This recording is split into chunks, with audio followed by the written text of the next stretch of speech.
Josh. These are the new Roland, well, not so new now, but the Roland triggers that really the only triggers I've ever used. RT-10.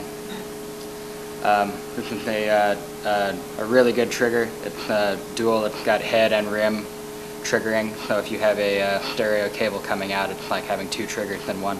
Right now I'm using this MIDI converter. I was using the Roland MIDI converter for a while, but it was stolen from me, like many things that we have. It's going to be our new motto. Mahjongg, give us a break.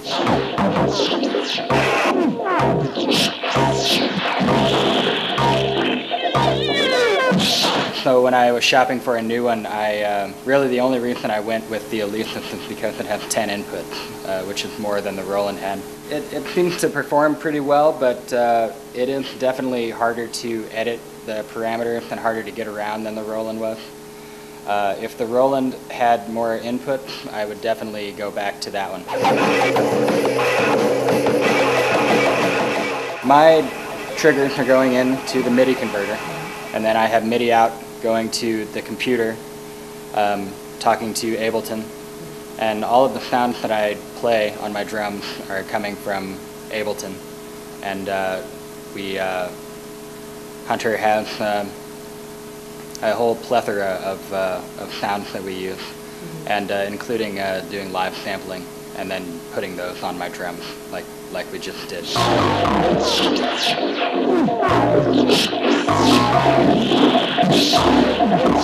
For example, Hunter sampled the rototom there and used that, and then can pitch shift it and manipulate it in all manner of ways, and then assign different notes to all of my drums and the electronic pads that we have over there. Michael is also running Ableton. I guess Hunter is kind of driving the car. He's got the clock and he's making everything play and go. And Michael is using Ableton more to make sound happen, like having keyboard sounds and making additional drum loops and things like that. We've really gotten to the point where Hunter can change my drum sounds on the fly with no problem at all and manipulate them, and a lot of the time it ends up that I kind of really direct the flow of the jam, especially when he turns me up really loud. So yeah, it's a lot of fun. You can put any kind of sound on the drums that we want, including a tone, so I can play melodies on the drums, and we do that fairly often.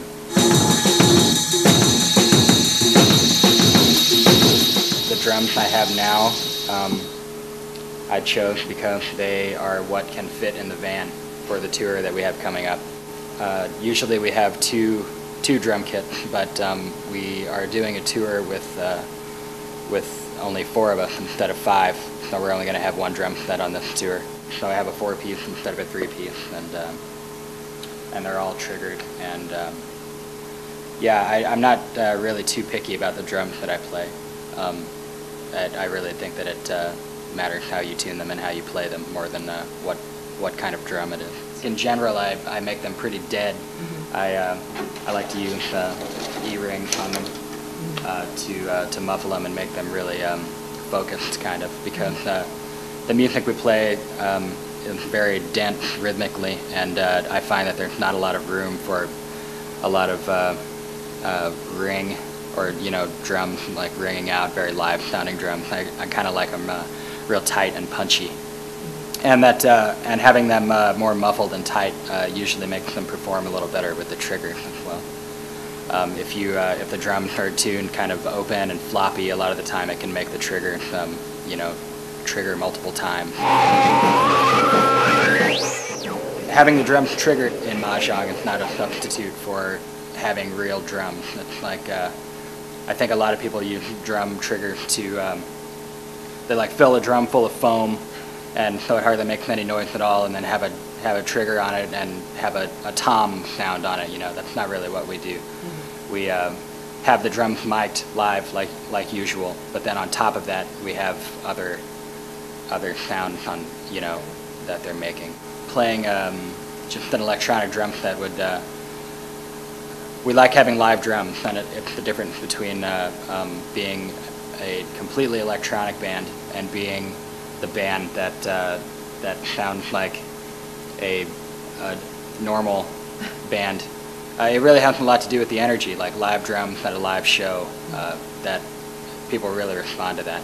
It's really the difference between a band who only plays along with their iPod or with a track, you know, and a band that has a live drummer. Yeah. It really is a whole nother level of live.